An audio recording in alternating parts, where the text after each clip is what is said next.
La Terre, une planète de 4,5 milliards d'années en perpétuelle évolution. Avec ses continents qui se déplacent et s'entrechoquent, ses volcans en éruption, ses glaciers qui grandissent et rapetissent.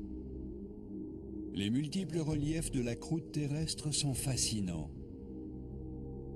Et ils recèlent d'incroyables mystères géologiques.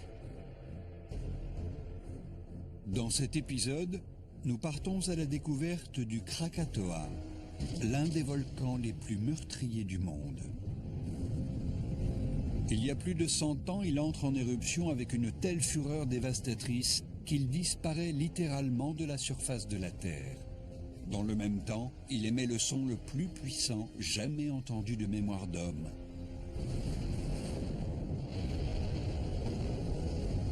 Et tue plus de 36 000 personnes.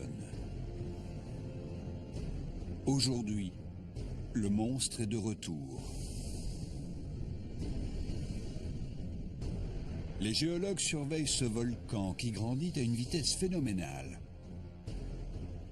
Ils étudient les éventuels signes annonciateurs d'une nouvelle explosion cataclysmique du Krakatoa et tentent d'en prévoir la date, le cas échéant.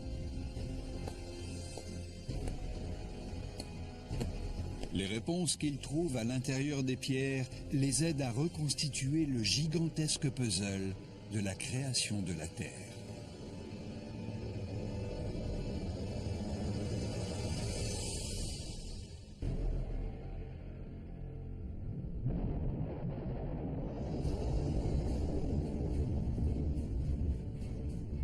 Le Krakatoa est l'un des volcans les plus dangereux que le monde ait jamais connus. Lors de son explosion en 1883, la déflagration a été entendue sur près de 10% de la surface de la Terre. Ce coup de semonce planétaire démontre le pouvoir terrifiant des volcans. Le lieu de cette éruption monstrueuse se situe entre les îles indonésiennes de Java et de Sumatra, dans le détroit de la Sonde.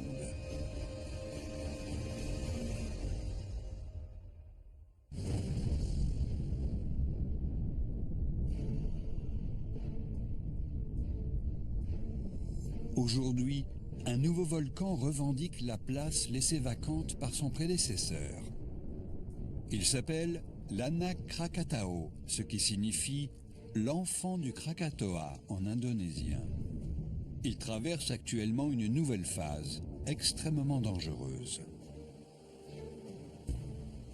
Le professeur Charles Mandeville se rend sur place pour voir si l'enfant risque un jour de devenir aussi meurtrier que son aîné.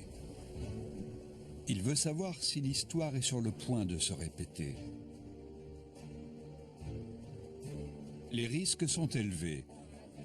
Pour l'heure, les plus exposés sont le million de personnes vivant à Java et Sumatra, dans un rayon de 80 km autour du volcan.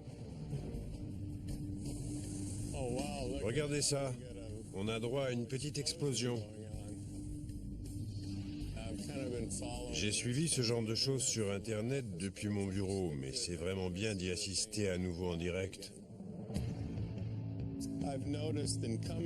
J'ai remarqué en arrivant que le volcan avait grandi d'environ 100-120 mètres depuis la dernière fois que j'ai escaladé son cratère en 1990.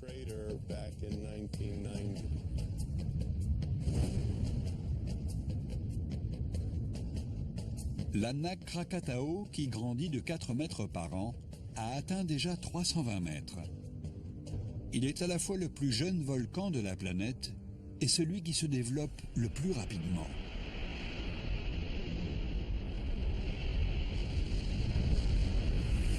Ce document remarquable montre sa naissance explosive en juin 1927, quand il a transpercé le plancher océanique pour émerger des profondeurs.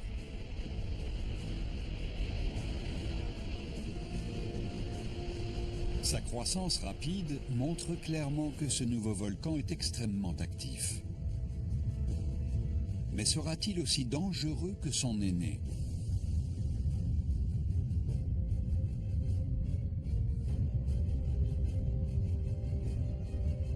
Ces éruptions sont toujours accompagnées d'une série de secousses.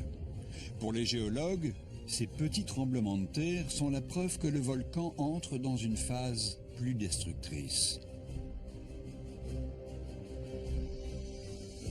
Des sismographes ont été enfouis sur les pentes de l'Anak Krakatau pour enregistrer cette activité souterraine. Mais ces petites secousses ne sont pas les seuls indices d'une dangereuse activité volcanique. Une indication beaucoup plus anodine se trouve juste sous les pieds de Charles Mandeville. Les plages de sable noir sont très communes dans les régions volcaniques. Les minéraux et les fragments de verre présents dans les cendres que le volcan rejette ont cette couleur typique, noire et grise comme le charbon. Et en général, ces matériaux s'effritent facilement après un temps géologique relativement court. Mais on les trouve sous leur forme originelle lorsqu'on se trouve à proximité d'un volcan en activité. Il est rare que l'Anak Krakatau soit complètement silencieux. Mais son niveau d'activité en 2008 prouve que le volcan est devenu particulièrement violent.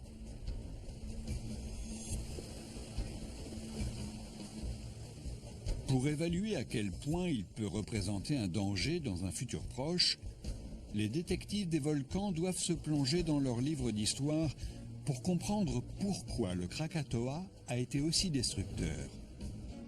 Cette histoire fascine les géologues depuis plus d'un siècle.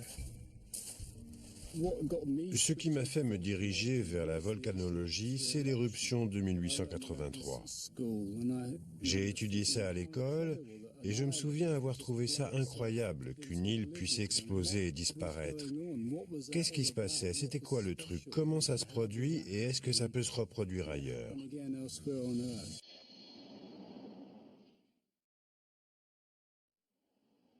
Avant d'exploser en 1883, Krakatoa était une île déserte surplombée de 3 pics déchiquetés, recouverts d'une végétation luxuriante. Elle fait partie des Indes orientales néerlandaises, un florissant carrefour commercial international. Les richesses minérales et les épices d'Indonésie attirent de nombreux marchands, journalistes et géologues occidentaux. Leurs récits sont autant de témoignages précieux de ce qui s'est passé avant et pendant l'éruption meurtrière et traumatisante de Krakatoa.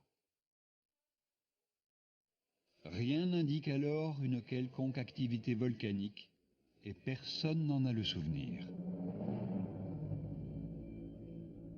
Personne ne se doute que Krakatoa est sur le point d'exploser.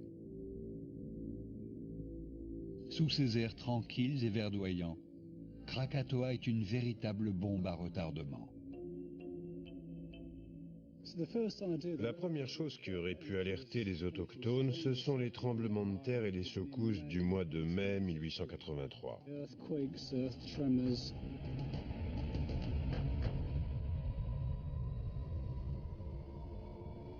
Ces secousses atteignent Batavia, la capitale des Indes néerlandaises, à plus de 150 km de là. Rares sont ceux qui se doutent que l'île de Krakatoa, qui se profile à l'horizon, est responsable de ces secousses qui sont le premier indice de sa force meurtrière.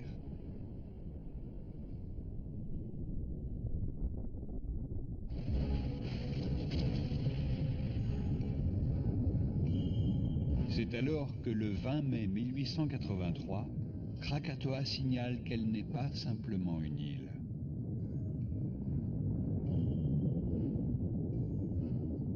L'un des sommets de Krakatoa explose avec une violence extrême, projetant dans les airs un panache de cendres de centaines de mètres de haut.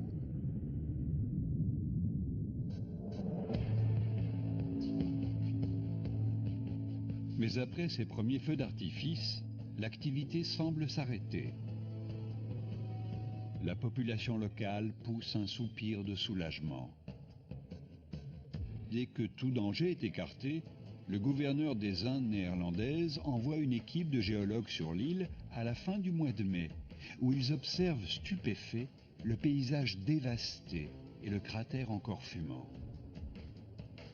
Leur compte-rendu détaillé offre aux géologues modernes un premier élément de réflexion sur ce qui se cache derrière la puissance phénoménale du Krakatoa.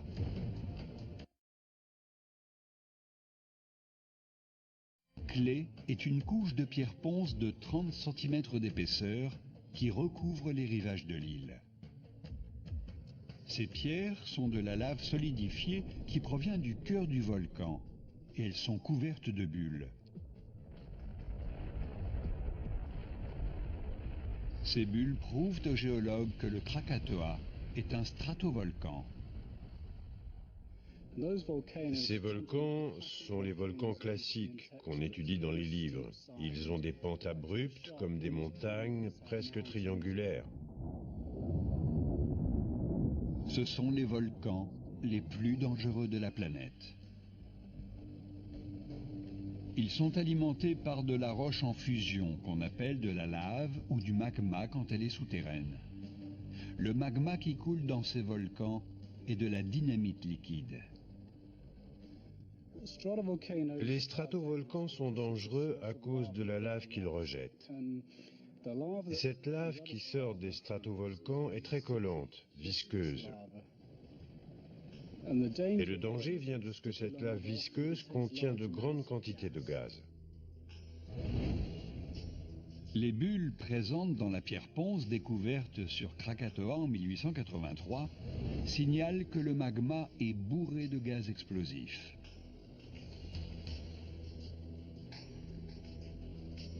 Comme le magma est visqueux, c'est-à-dire qu'il est épais et qu'il s'écoule lentement, les gaz ont du mal à s'échapper. La formation des bulles de gaz dans la lave collante peut devenir suffisamment puissante pour déchirer la lave et en même temps faire éclater le volcan. Tout ça devient explosif et provoque une activité volcanique très dangereuse.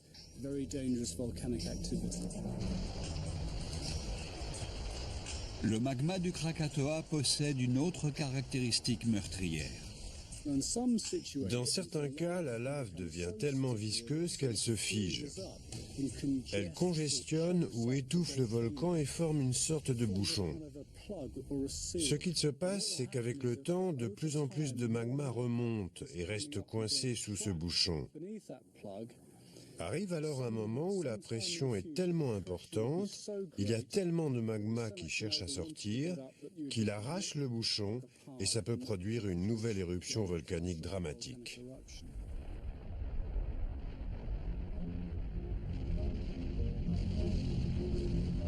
Et c'est exactement ce qui s'est produit à Krakatoa ce 20 mai 1883. Après ça, il est resté à peu près calme tout l'été, mais c'est typiquement le genre de calme qui précède la tempête. L'enquête concernant le pouvoir meurtrier du Krakatoa révèle des indices importants. Les fréquents tremblements de terre qui se produisent aujourd'hui sur l'Anak Krakatao prouvent que le volcan est toujours dangereux. Les pierres ponces de 1883 indiquent que le Krakatoa est un stratovolcan. Sa lave visqueuse, riche en gaz, le rend dangereusement explosif.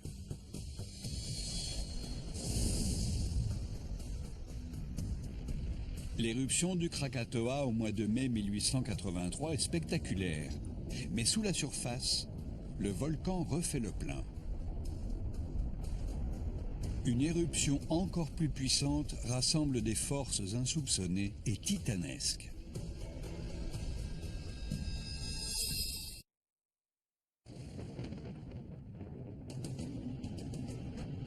L'Anak Krakatao est l'un des volcans du monde qui se développe le plus vite. Les géologues étudient la menace qu'il représente pour la région. Ils se tournent vers le passé pour comprendre pourquoi son aîné a été aussi destructeur.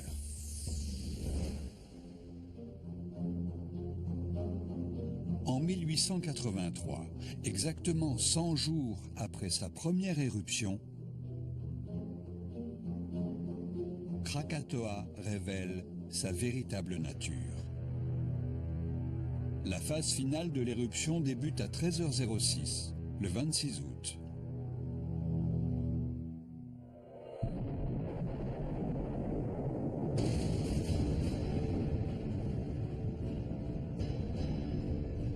Les trois sommets entrent en éruption en même temps, crachant dans le ciel d'énormes colonnes de cendres et de fumée d'une hauteur stupéfiante de 27 km.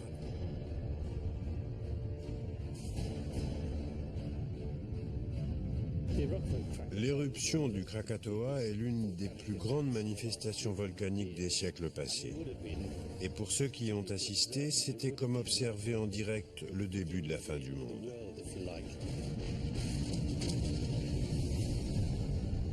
La puissance de cette éruption est immense, semblable à celle d'un avion à réaction géant qui décolle vers le ciel. L'air est rapidement saturé de tonnes de cendres noires et épaisses qui masquent le soleil. La température devait être étouffante à cause de toute la cendre dans l'atmosphère. Et si vous étiez très près, par exemple sur la côte ouest de Java, vous aviez de la cendre dans la gorge et dans les yeux. Ça devait vraiment ressembler à l'enfer. Un cauchemar qui ne semble pas vouloir s'arrêter. Le lendemain matin de ce 27 août 1883, cela fait plus de 14 heures que les trois cratères du Krakatoa sont déchaînés.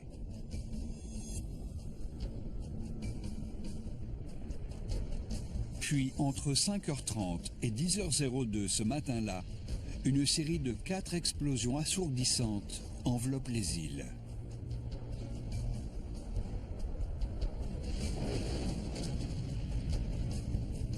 Le bruit est si fort qu'il est perceptible à plus de 3000 km dans le désert australien des environs de Perth. La troisième explosion est considérée comme le son le plus puissant de l'histoire. L'équivalent de 200 mégatonnes de TNT, soit 13 000 fois la bombe atomique qui a détruit Hiroshima.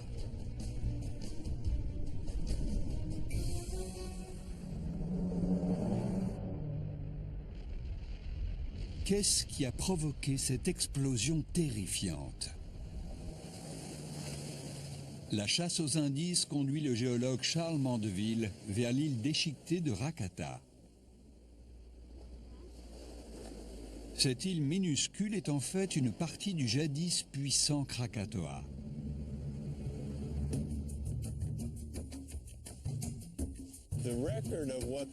Des témoignages de ce que le volcan a fait du 20 mai au 26-27 août sont présents sur l'île dans les couches de sédiments qui ont été préservées par la jungle.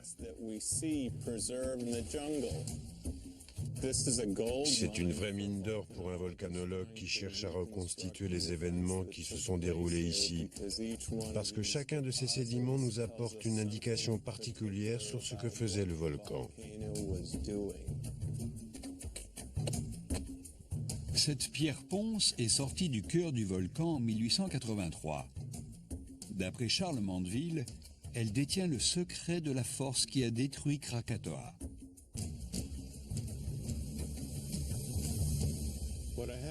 Ce que je tiens dans la main est une pierre ponce striée, ce qui signifie que deux magmas se sont mélangés dans la cheminée du Krakatoa lors de l'éruption de 1883.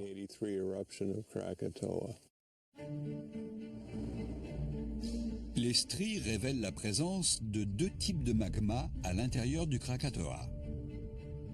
La bande la plus claire représente le magma le moins chaud, le plus chargé en gaz. Il est présent dans la première éruption, au mois de mai. Cette éruption n'a que partiellement vidé la chambre magmatique. Au mois d'août, le vide est comblé par le fond, avec du magma sombre, extrêmement chaud. En se mélangeant, les deux magmas produisent un cocktail détonnant. La chaleur intense du magma sombre provoque la dilatation des gaz présents dans le magma clair. La chambre magmatique où ce mélange s'est formé a alors été soumise à une pression considérable, supérieure à la résistance du bouchon de roche qui la recouvrait. Et dans ce cas-là, le magma peut remonter vers la surface très rapidement.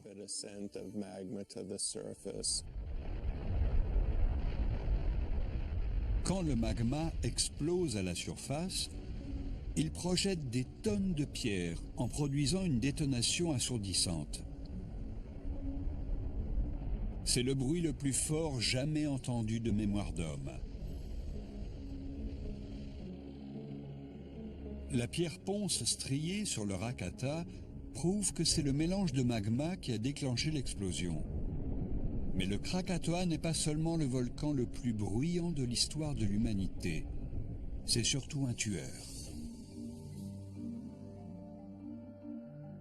Krakatoa n'étant pas une île habitée, les premières victimes du volcan se trouvent à Ketimbang, un village de la côte ouest de Sumatra.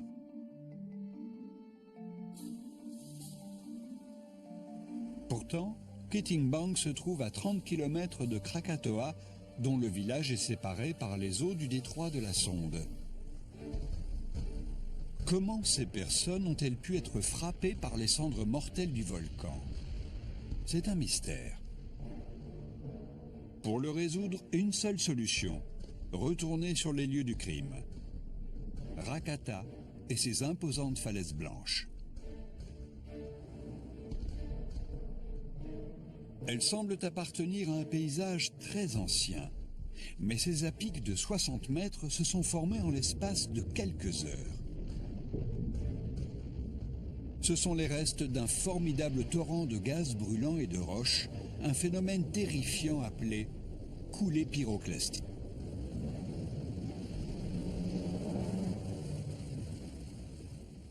Les coulées pyroclastiques se déplacent tellement rapidement qu'on ne peut pas leur échapper. Et puis elles sont brûlantes, plusieurs centaines de degrés. Et si vous êtes pris au milieu de l'une d'elles, vous êtes instantanément réduit en cendres.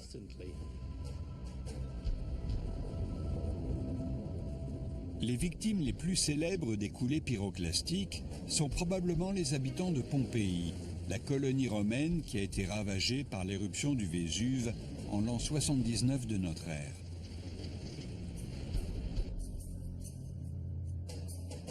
Ces restes, parfaitement conservés, témoignent de la puissance de ces terribles avalanches.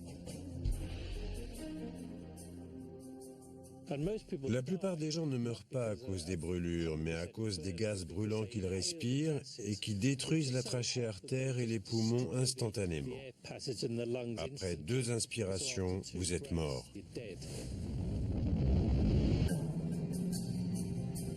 La taille imposante des falaises de Rakata laisse penser aux géologues que les coulées pyroclastiques rejetées par le Krakatoa atteignaient 860 mètres de haut. Pourtant, c'est de l'autre côté du détroit de la Sonde que se trouvent les victimes de ce torrent mortel. Ce qui se produit ensuite est absolument incroyable. Les coulées pyroclastiques se produisent au ras du sol. En d'autres termes, elles suivent la surface du sol à mesure qu'elles descendent.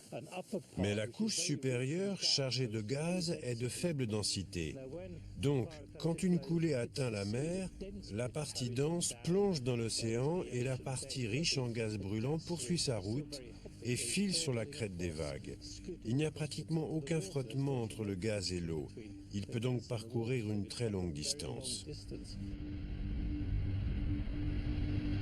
Plus de 2000 personnes meurent à Kettingham à cause des débris brûlants du Krakatoa qui traversent les 30 km de mer qui les séparent du village à une vitesse stupéfiante de 300 km/h.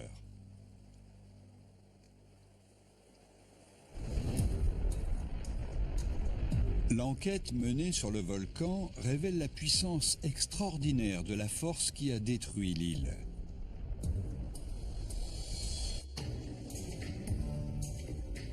Des pierres ponces striées sont la preuve que c'est un mélange de magma qui a provoqué l'explosion phénoménale. Des falaises de 60 mètres de haut sur l'île de Rakata témoignent du passage d'une imposante coulée pyroclastique, suffisamment importante pour traverser l'océan et provoquer les premières victimes du volcan. Mais des comptes rendus récents indiquent que la plupart des victimes du Krakatoa n'ont pas été tuées par ces avalanches incandescentes, mais par un phénomène naturel tout aussi dévastateur.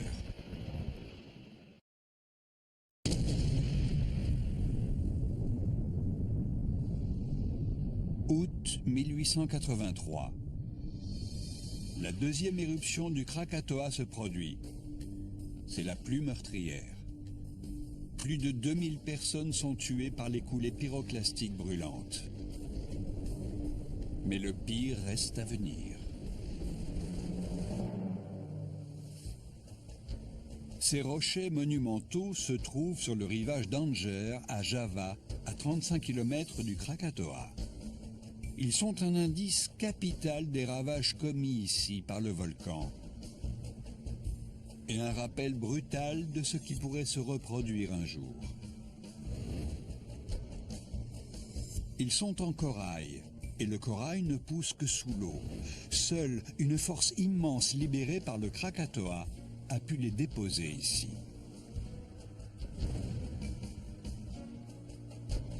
Ces briques cassées sont une autre pièce du puzzle. Elles sont tout ce qu'il reste d'un phare qui était autrefois l'un des bâtiments les plus solides de la côte javanaise, mais pas suffisamment pour résister au Krakatoa. Je me trouve au sommet du nouveau phare d'Anjer. Il s'élève à 37 mètres au-dessus du niveau de la mer et a été construit 2 ans après l'éruption du Krakatoa en 1883. De l'ancien phare, là en bas, il ne reste plus que quelques briques parce qu'il a été rasé par un énorme tsunami. Des témoins oculaires décrivent avec précision la dimension de cette vague terrifiante. Le temps d'évaluer la vitesse de la vague, et l'eau avait déjà atteint la hauteur où je me trouve. La puissance meurtrière du Krakatoa provoque maintenant la formation d'un mur d'eau géant qui se précipite vers les rivages d'Anjer. Je crois que tous ceux qui vivaient sur les côtes occidentales de Java ou méridionales de Sumatra ne se doutaient pas qu'ils allaient affronter un tsunami comme celui-ci. Et surtout, personne ne pouvait survivre à de telles vagues.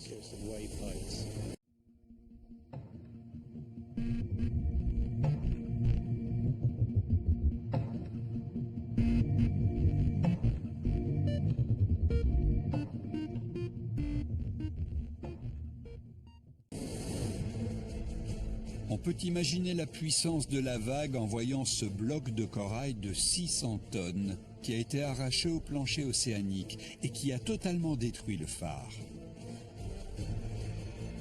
Toujours présent aujourd'hui, il est l'une des preuves les plus parlantes de la puissance exceptionnelle de l'éruption du Krakatoa en 1883. La même vague qui a emporté ce rocher a détruit des maisons, des villages, des voies ferrées, ne laissant derrière elle que des décombres.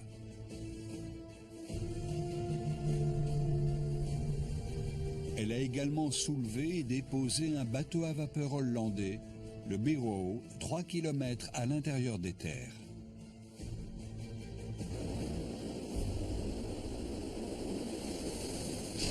Ce tsunami gigantesque a provoqué la mort de plus de 34 000 personnes. Il est tout à fait possible que ces gens qui vivaient dans les villages à l'ouest de Java et au sud de Sumatra se disaient « le volcan est là-bas, c'est une île, on ne craint rien ». Mais bien sûr, l'éruption a provoqué le tsunami, ce qui signifie que l'eau qui bordait le volcan a été déplacée jusque chez eux. Et ce sentiment de sécurité était malheureusement mal fondé. Pour les enquêteurs d'aujourd'hui, la question est de comprendre comment le feu et l'eau ont pu rayer de la carte une région tout entière. Les preuves se trouvent dans les décombres du volcan lui-même, sur l'île de Rakata, dernier vestige des 3 sommets de Krakatoa.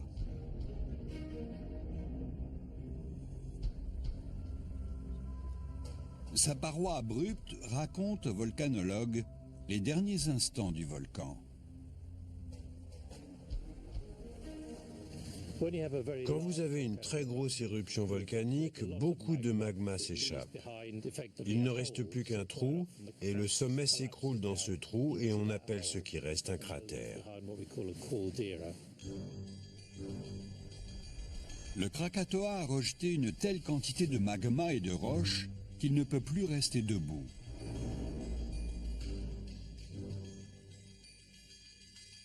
Si l'on retire l'eau, on peut voir comment il s'est effondré et a formé un immense cratère. Cette falaise derrière moi correspond au bord du cratère de 1883. Sous le bateau, la profondeur de l'eau est 40 fois plus importante que les fonds marins autour de nous. La taille de cet effondrement est assez grande.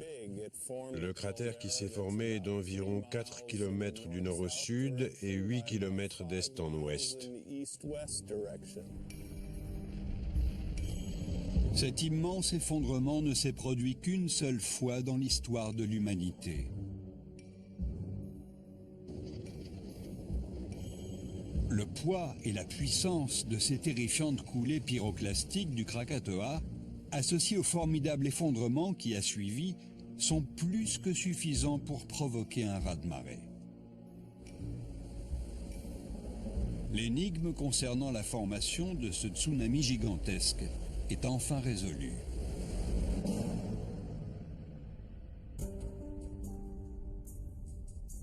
Quand la fumée se dissipe et que l'océan retrouve son calme après l'éruption la plus dévastatrice de l'histoire, l'île de Krakatoa a disparu.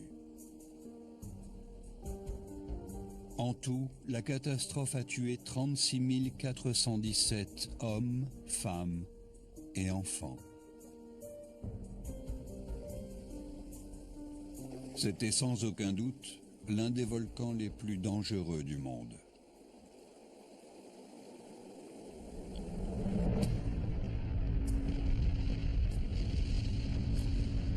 Alors qu'ils enquêtent sur l'éruption de 1883, les scientifiques découvrent de vieilles coulées de lave cachées dans la jungle et au fond de l'eau. Le monstre de feu n'en était pas à son coup d'essai. Mais en recherchant l'âge des coulées de lave, les scientifiques se heurtent à un problème. Les datations au carbone 14 situent l'éruption entre le 1er et le 13e siècle, un écart de 1200 ans.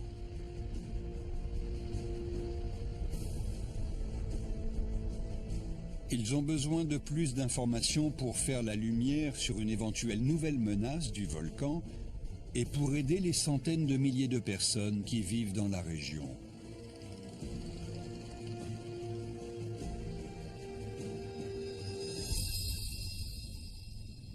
Mais les pièces à conviction se sont envolées.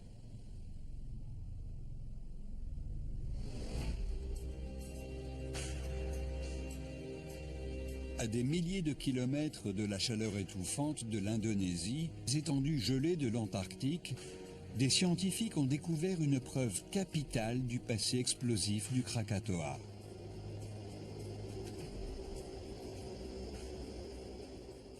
Les carottes de glace sont des cylindres de glace que nous prélevons dans les calottes glaciaires au Groenland et en Antarctique.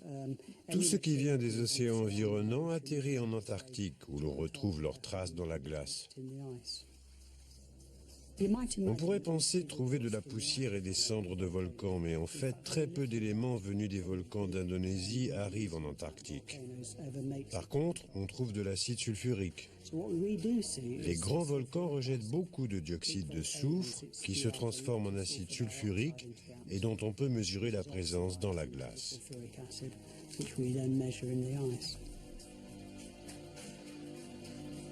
L'acide sulfurique ne se voit pas à l'œil nu dans les carottes de glace.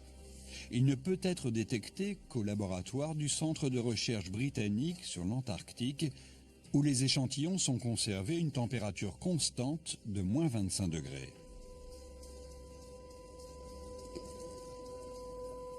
Voici donc une carotte de l'Antarctique. Cet échantillon provient de l'île de Ross. Cette glace a environ 10 000 ans. Là, on mesure les signaux volcaniques. Et ce qu'on voit, ce sont des pulsions électriques provoquées par l'acide sulfurique des volcans. On peut donc voir très rapidement tous les signaux volcaniques le long de la carotte. L'un des signaux les plus importants retrouvés dans la carotte de glace viennent de l'éruption du Krakatoa en 1883. Ce qu'on voit de l'éruption de 1883, ça n'en est pas la cendre, mais un énorme pic d'acide sulfurique. C'est l'un des plus gros signaux qu'on ait au cours du dernier millénaire. Il est tellement important qu'on le considère comme un horizon de référence. Chaque carotte de glace est comme le journal de bord du climat de la Terre. Chaque couche représente une année. De même que l'on peut compter les cernes d'un arbre, les scientifiques peuvent compter les couches de glace pour déterminer la date exacte d'une éruption. En remontant le temps à partir de 1883, on observe un énorme pic dans les niveaux d'acide sulfurique au cours de l'année 535. Il témoigne d'une puissante éruption à la fin de l'Empire romain, bien plus importante que celle du Krakatoa en 1883.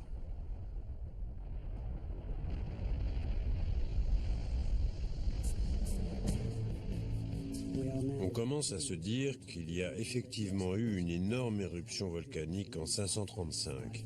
On pense qu'il s'agit d'une des plus grosses éruptions à cause de la quantité d'acide sulfurique libérée dans l'atmosphère. Les carottes de glace nous en apprennent beaucoup sur ce volcan mystérieux. Son éruption est tellement importante qu'elle a un impact planétaire. La date à laquelle elle se produit correspond exactement à l'époque des coulées de lave sur le Rakata. S'agit-il du Krakatoa? Les preuves semblent correspondre. S'il s'agit de la même éruption, cela signifie que le Krakatoa a un passé criminel beaucoup plus ancien et potentiellement un futur encore plus meurtrier. Il est difficile de dire si ça vient du Krakatoa. On en retrouve en Antarctique et au Groenland, donc on peut dire que c'est probablement sur une latitude intermédiaire, aux alentours de l'équateur. C'est possible, mais on ne peut pas le localiser pour l'instant. Malgré les incertitudes, il ne fait aucun doute que le Krakatoa est doté d'une force destructrice phénoménale. Les falaises de Rakata indiquent que le Krakatoa s'est effondré pour former un cratère gigantesque qui a provoqué un tsunami meurtrier. Des forages effectués dans l'Antarctique suggèrent que le Krakatoa a sans doute explosé avant 1883 avec plus de violence encore. Pour découvrir ce qui a créé le Krakatoa de 1883, mais également l'Anak Krakatao actuel, les scientifiques vont devoir accomplir un voyage dans le temps de 2 millions d'années.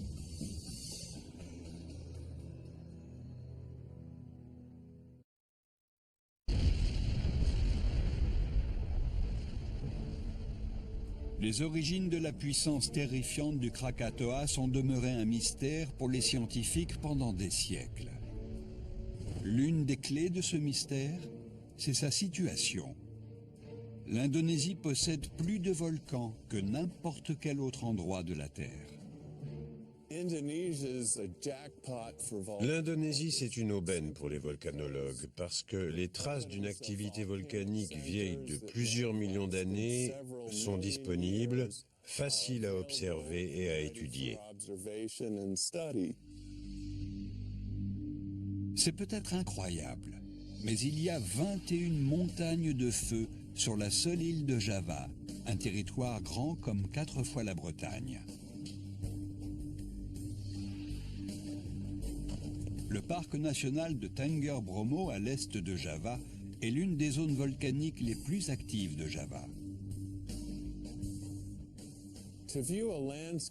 Quand on regarde un paysage comme celui-ci, on se sent humble, parce qu'on se dit qu'il existe des forces actives beaucoup plus importantes que celles produites par l'homme. Mais pourquoi y a-t-il une telle concentration de volcans sur un territoire aussi petit? Personne n'est en mesure de l'expliquer. Une découverte majeure concerne la position de l'Indonésie à proximité de la célèbre ceinture de feu, une chaîne volcanique qui fait le tour de l'océan Pacifique. Dans les années 1950, le géologue américain Harry Hess entreprend des recherches sur une théorie d'avant-garde, l'étalement des fonds océaniques. Elle conduit au fondement de la tectonique des plaques. Le concept de la tectonique des plaques repose sur l'idée que notre planète n'est pas une sphère parfaite et lisse. Elle est composée de 8 plaques principales qui s'entrechoquent. Elles sont animées par de la chaleur qui remonte du noyau terrestre.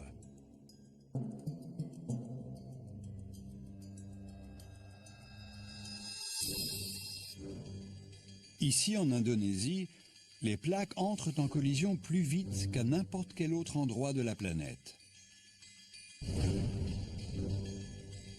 Les volcans se forment quand la plaque océanique plus lourde s'enfonce sous la plaque continentale plus légère. On appelle ce phénomène la subduction. À mesure que la roche s'enfonce dans les profondeurs de la Terre, elle entre en fusion et produit du magma. Au bout de plusieurs milliers d'années, ce magma forme une vaste chambre magmatique à plusieurs kilomètres sous terre. Finalement, la pression provoquée par le surplus de magma devient trop forte pour l'écorce terrestre. Le magma se ferait alors un passage vers la surface dans une tempête de cendres brûlantes et de lave bouillante. Un volcan est né. Dans le cas de l'Indonésie, il s'agit d'un pays construit presque entièrement par les volcans.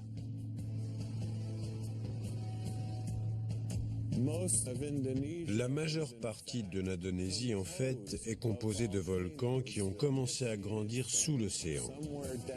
Ils ont ensuite atteint la surface de l'eau, ils ont formé des îles qui, en grandissant, ont fusionné et créé des masses terrestres plus vastes qui forment aujourd'hui l'Indonésie.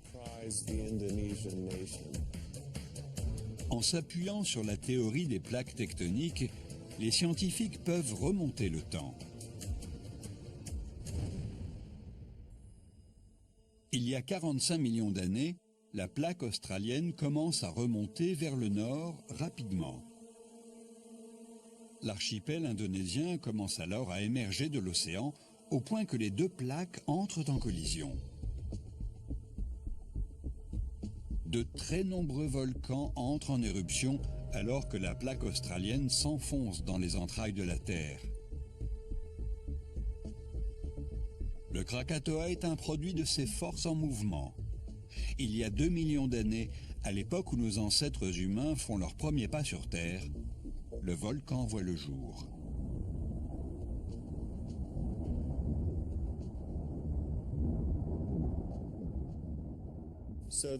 Dans le détroit indonésien de la Sonde, il se produit cette activité intense à 120-130 km de profondeur. Et il était inévitable qu'un volcan comme le Krakatoa non seulement voit le jour, mais provoque aussi une éruption catastrophique. Mais la raison pour laquelle le Krakatoa est devenu beaucoup plus dangereux que les centaines d'autres volcans d'Indonésie n'a été découverte qu'en 1988. Les scientifiques remarquent qu'une vaste succession de tremblements de terre se produit sous le détroit de la Sonde. Les séismes sont fréquents le long des frontières de plaques, mais une telle quantité bat tous les records. Cet élément capital permet aux scientifiques d'identifier avec certitude le facteur meurtrier du Krakatoa. Sous le volcan, au milieu du détroit de la Sonde, la zone de subduction est déformée. Elle tord et déchire l'écorce terrestre et fournit encore plus de matière pour alimenter l'immense chambre magmatique du Krakatoa.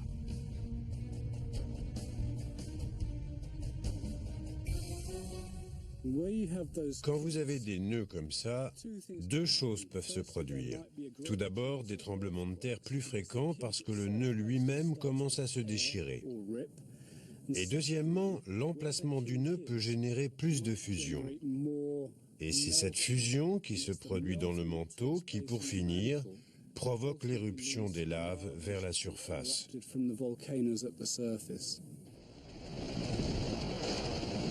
Les origines du Krakatoa sont enfin connues. Les centaines de volcans d'Indonésie montrent que ce pays repose à la frontière très instable de deux plaques. La fréquence particulièrement élevée des secousses indique que le Krakatoa repose sur un nœud dans la zone de subduction. Mais les scientifiques peuvent-ils utiliser ces informations pour anticiper l'avenir du Krakatoa? Une nécessité qui est aujourd'hui plus importante que jamais, puisque le volcan est de retour et qu'il grandit de jour en jour.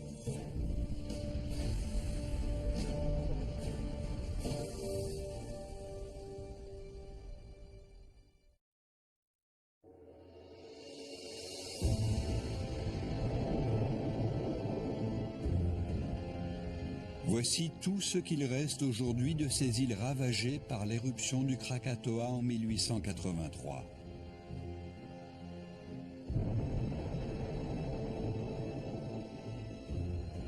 Mais nous comprenons désormais mieux que jamais ce qui a provoqué cet événement.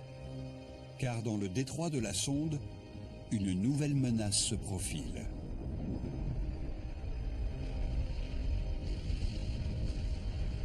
Le Krakatoa est de retour sous la forme de l'Anak Krakatau, l'enfant du Krakatoa en indonésien.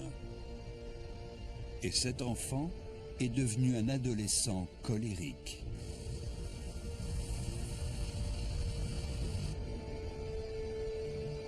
Comme un phénix renaissant de ses cendres, l'Anak Krakatau grandit sur l'emplacement même de l'ancien Krakatoa. Ce qui signifie pour les scientifiques qu'il est alimenté par la même chambre magmatique située très loin sous le détroit de la Sonde. Cet héritage mortel indique que l'Anak Krakatau est peut-être le volcan le plus dangereux de la planète. Mais quand la catastrophe va-t-elle se produire ?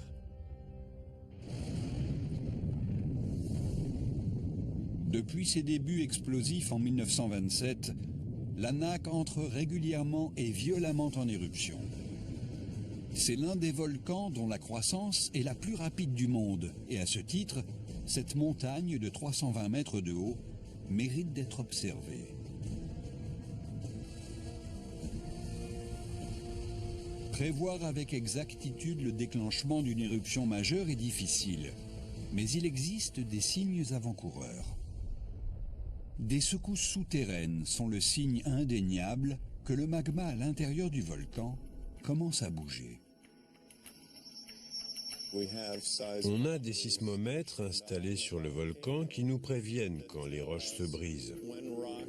Pas seulement dans le conduit, mais à la subsurface, et qui annoncent l'arrivée de magma frais dans l'édifice, à l'intérieur du cône.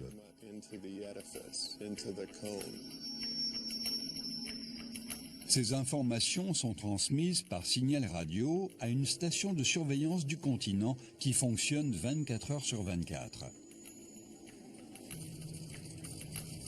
Il dispose d'une simple échelle de 1 à 5 pour mesurer la menace. Le moindre signal au-dessus de 3 et il déclenche l'alerte rouge.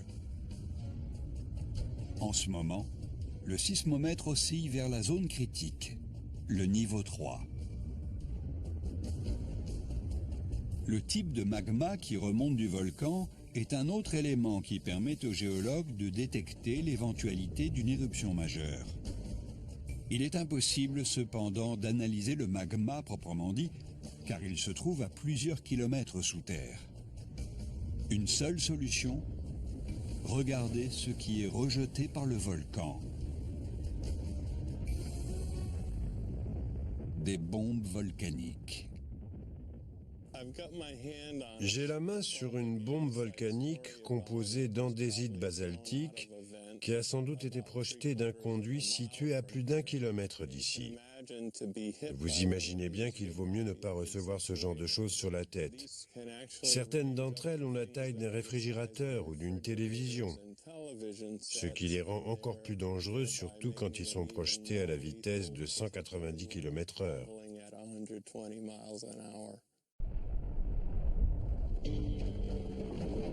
Mandeville analyse ces pierres faites d'andésite basaltique. Elles vont lui permettre d'identifier la composition du magma en profondeur. Ce que me dit cette pierre, c'est que les magmas rejetés par l'ANAC sont différents de ceux de l'éruption du Krakatoa en 1883. Cela était plus riche en silice et plus clair de couleur. Ils étaient beige très clair, voire blanc. Plus il y a de silice dans le magma, plus il est visqueux ou collant. Et c'est ce qui a contribué à rendre l'éruption de 1883 aussi explosive.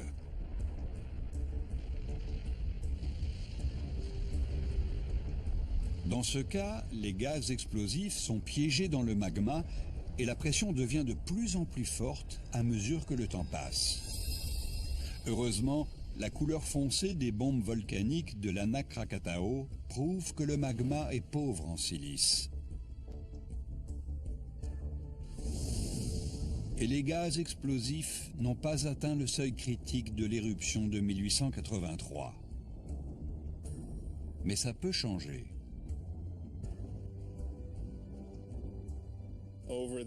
Avec le temps, un magma comme celui-ci peut se transformer en quelque chose d'aussi explosif.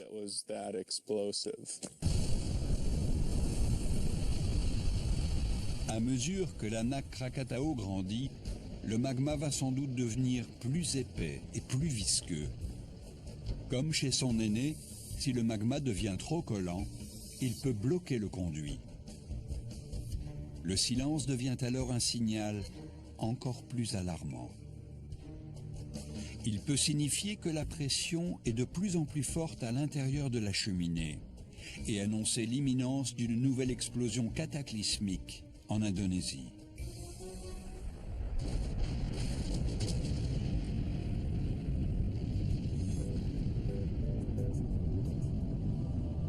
Plus de 100 ans d'enquête sur le Krakatoa ont permis de percer les secrets de son passé. Ils fournissent aux scientifiques les preuves que l'Anak Krakatau est en train de suivre la même trajectoire que son ancêtre.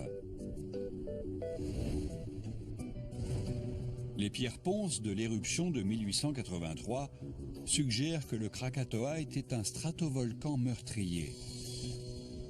Des stries dans la pierre ponce indiquent que l'éruption gigantesque de 1883 a été déclenchée par un apport de magma très chaud. C'est ça qui a totalement détruit le volcan.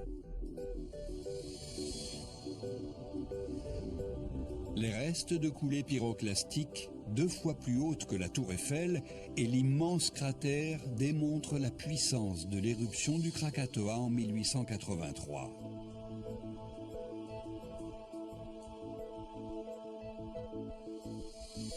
Mais le plus inquiétant, c'est la position de l'Anak Krakatau à proximité de la ceinture de feu, juste au-dessus d'un nœud dans la zone de subduction qui signifie qu'une nouvelle éruption d'envergure est inévitable. Une grande partie de l'activité de l'Anak Krakatau qu'on observe aujourd'hui est presque le prolongement de l'activité volcanique qui s'est produite en 1883. On pourrait avoir une nouvelle éruption ici de la même importance que l'éruption du Krakatoa en 1883. L'éruption du Krakatoa en 1883 est peut-être la plus célèbre, mais c'est une certitude géologique. Ce ne sera pas la dernière. Le Krakatoa ne cesse de grandir à nouveau. C'est la preuve incontestable que la Terre ne se repose jamais.